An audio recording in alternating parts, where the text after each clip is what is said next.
Hai guys, Assalamualaikum warahmatullahi wabarakatuh dan salam sejahtera. Bertemu lagi kita dalam Afi Project. Terima kasih kepada korang yang sudah klik video ini. Alright guys, so dalam video kali ini kita nak tengok mengenai 5 kereta Jepun yang hilang di Malaysia. Untuk 5 kereta yang dilistkan dalam video ini pada masa dulu ianya menjadi fenomena buat rakyat Malaysia.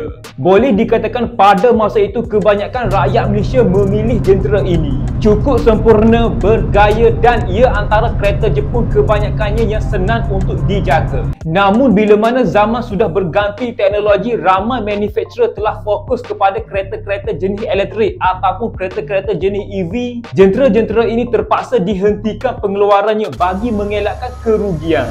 Ya betul, jika jentera-jentera ini masih lagi dikeluarkan sampailah ke hari ini, pasti ada yang akan beli tetapi tidak selaris jualannya semasa awal pengeluarannya dulu. Tanpa bercakap banyak lagi, jom kita tengok kereta apakah yang dilistkan kali ini. Pertama, Mitsubishi Lancer. Dulu nama Lancer memang padu bila didengar. Mula masuk bagi pasaran negara kita pada penghujung era 80-an. Dengan design yang dibina agak sporty, pernah mendapat DNA daripada Evo. Tetapi bila mana dunia mula fokus kepada kereta-kereta jenis ICE, Mitsubishi mula memperlahankan jualan Mitsubishi Lancer ini. Mereka mula fokus ke arah kereta-kereta model sedan, SUV serta kereta-kereta jenis elektrik. Ditambah pula pesaing Mitsubishi pada hari ini makin ketat, iaitu Honda Civic dan Toyota Corolla, menjadikan Mitsubishi telah stop pengeluaran Mitsubishi Lancer ini. Bagi pasaran negara kita, Mitsubishi Lancer yang last untuk pasaran negara kita iaitu Mitsubishi Lancer GT sekitar tahun 2016. Sekarang Mitsubishi Lancer dah jadi kereta legend bagi peminat Mitsubishi, yang mana yang tinggal hanyalah kenangan. Saya percaya suatu hari nanti value kereta ini akan naik, boleh dikatakan 10 ataupun 20 tahun lagi. Ditambah pula Mitsubishi Lancer yang sudah diberi sentuhan JDM.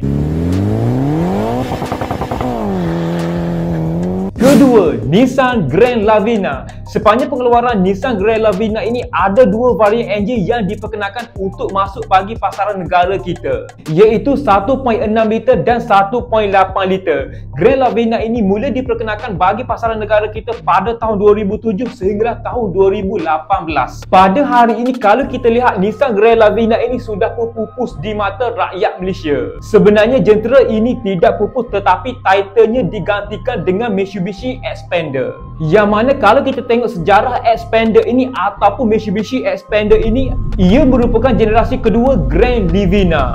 Makna kata Mitsubishi ada saham dalam Nissan. Sebagai contoh, di negara luar yang mana menggunakan nama Grand Lavina adalah Indonesia, yang digelar di sana adalah Nissan Livina VL. Platform asalnya 100% daripada Mitsubishi tetapi Nissan bawa jualannya di sana.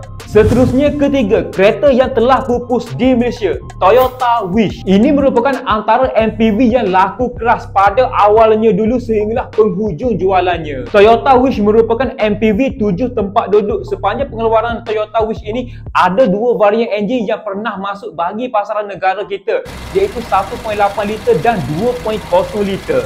Namun walaupun begitu, kalau tak silap saya, unit Toyota Wish ini hanya unit recon sahaja yang pernah dibawa masuk. Kalau tak silap saya, Toyota Malaysia tak bawa masuk varian ini. Sepanjang pengeluaran Toyota Wish ini ada dua generasi yang diperkenalkan, iaitu generasi pertama dan generasi kedua. Bermulanya pada tahun 2003 sehinggalah tahun 2017. Pada sekitar penghujung tahun 2017, Toyota telah menamakan jualan Toyota Wish ini untuk jualan global. Ada beberapa sebab kenapa jualan Toyota Wish ini tidak diteruskan ataupun pengeluaran Toyota Wish ini tidak disambung kepada generasi ketiga. Salah satu sebabnya adalah pencabar daripada kereta sama segmen dengannya ataupun MPV mampu milik, contohnya seperti Pro 2 Alza, Toyota Veloz dan Mitsubishi Xpander. Kalau kita tengok bagi unit second hand pada hari ini pun, kalau nak jumpa kondisi yang tip-top memang susah. Kalau ada pun dengan harga 60 ke 75 ribu ringgit. Dari situ kita boleh nampak pembeli lebih memilih kereta baru berbanding kereta second hand. Keempat, Honda Stream. Ini merupakan merupakan salah satu saingan sengit Toyota Wish semasa awal pengeluarannya dulu sehinggalah penghujung jualannya.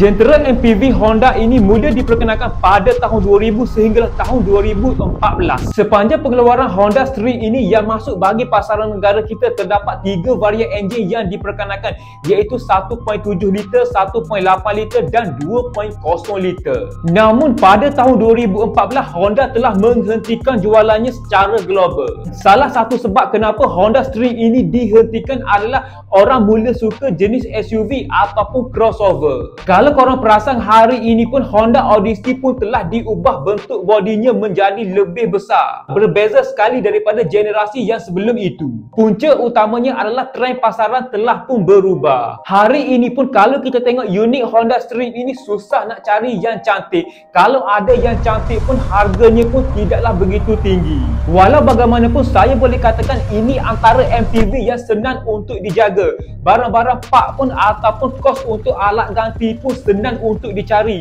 Kebanyakannya banyak berkongsi dengan kereta Honda yang lain. Siapa dekat sini pemilik ataupun peminat Honda Stream ini? Cuba korang komen kat bawah.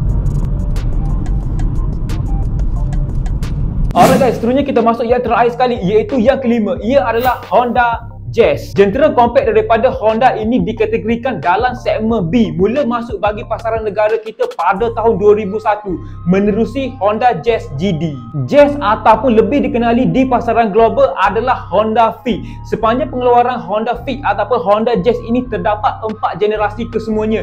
Namun untuk pasaran negara kita hanya menerima 3 generasi sahaja, yang mana berakhir dengan Honda Jazz JK daripada generasi ketiga. Selepas itu segmen ini digantikan dengan Honda City Hatchback. Di sini saya boleh katakan jentera ini bukanlah tidak laku untuk pasaran Malaysia, tetapi sasaran global nakkan penjenamaan semula strategi global. Kalau Honda Fit ataupun Honda Jazz daripada generasi keempat ini masuk untuk pasaran negara kita, saya percaya ianya tidak laku keras seperti Honda Jazz JK. Ini disebabkan oleh bentuk body yang agak cute, mungkin bukan sesuai untuk rakyat Malaysia. Memang ada yang minat tetapi bukan semua. Kebanyakan rakyat Malaysia lebih memilih kereta yang nampak agresif. Manakala untuk Honda City Hatchback ini pula ianya menawarkan enjin yang baru, sama seperti enjin yang dipasang bagi domestik Jepun. Nak dipendekkan cerita, Honda Malaysia ambil langkah yang strategik ikut cita rasa rakyat Malaysia. Siapa dekat sini pemilik Honda Jazz? Cuba korang komen dekat bawah, berapa lamakah korang dah pakai Honda Jazz? Saya percaya jentera ini akan menjadi kereta yang rare suatu hari nanti. Alright guys, so itu adalah kereta Jepun yang hilang di Malaysia. Jadinya saya rasa sampai di sini sajalah video saya untuk kali ini. Macam biasa, jika anda dapat sedikit sebanyak info ataupun knowledge daripada video kali ini, saya hargai sangat jika anda bantu saya dengan 2 klik, iaitu klik tombol subscribe dan klik button like dekat bawah ni. Pastikan korang tinggalkan komen di bawah dan cadangkan apa yang korang rasa perlu untuk saya review ataupun sebagainya. Terima kasih.